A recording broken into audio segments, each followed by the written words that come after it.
মাঝে মাঝে মনে হয় না, এত কিছু করার পর, দিন রাত খাটার পর, নিজের সবটুকু উজাড় করে দেওয়ার পর কেন আমাদের কথা শুনতে হয়? কেন? যখন নিজের মানুষগুলো মুখের ওপর বলে দেয়, তুমি কে, আমার জন্য কী করেছো? দেখুন, এই ভিডিওটা আজ আপনার কাছে আমি পাঠাইনি, এটা স্বয়ং ঈশ্বর আপনার কাছে পাঠিয়েছেন। কারণ তিনি জানেন আপনার মনের ভিতরে এমন কি ঝড় চলছে। বিশ্বাস করে ভিডিওটি শেষ পর্যন্ত দেখুন, আজ আপনার মনের শান্তি খুঁজে পাবেন।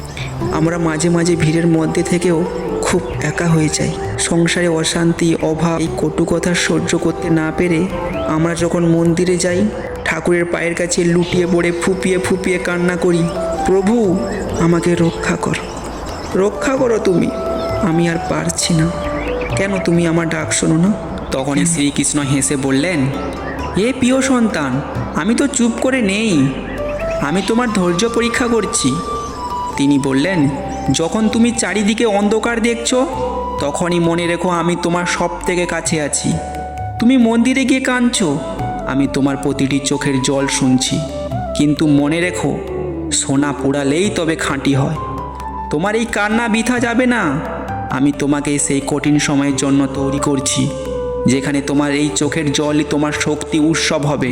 শ্রীকৃষ্ণের বাণীটি কেমন লাগলো আপনার?